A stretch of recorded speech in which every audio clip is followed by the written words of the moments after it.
People often ask me how I ended up in the end of life planning, how I went from spending 15 years as a leader in government to helping now the sandwich generation get clear on their end of life priorities and build a plan that helps them communicate those wishes with their loved ones. I see my life as a collection of moments. Some of them are good, great even, but some of them were a lot more challenging.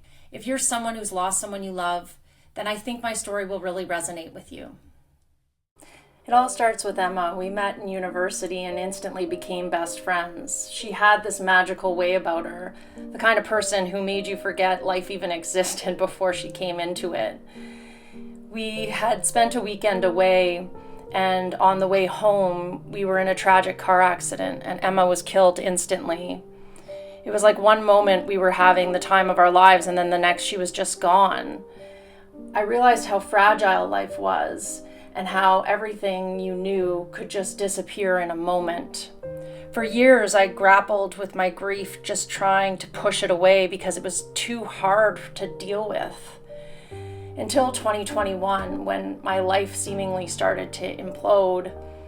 My aunt, who was a mentor to me, needed an emergency surgery, and she didn't have a power of attorney. And so without it, it left my mom to make impossible decisions on her behalf.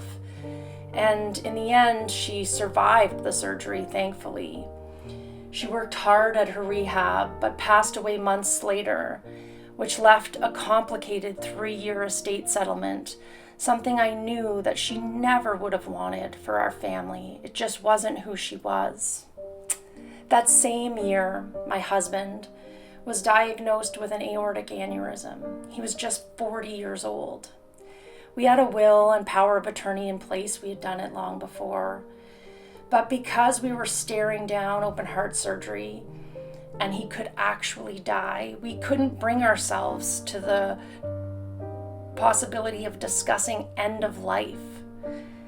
I remember walking into the ICU after his surgery, and I'm thinking to myself, it would have been so much easier to have these conversations when he was well. And I just knew, with the combined knowledge of what had happened to my aunt and what we were going through with my husband, that something had to change. And it was out of these moments that Legacy Blueprint was born. In February 2024, tragedy struck our lives again. My dear friend Susan died just months after a cancer diagnosis. It was just another reminder of how precious this life is. Her courage gave me the strength to finally take the leap full time into this work. This is why I've created the Legacy Blueprint course. These people are my why. It isn't just about documents.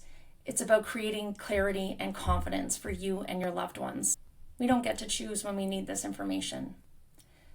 Don't wait for a crisis to come up to force you to make these decisions. Join me in the Legacy Blueprint course now. Together we'll create a comprehensive plan in a supportive environment that will give you and your loved ones the confidence of being prepared. You can visit my website to get more information.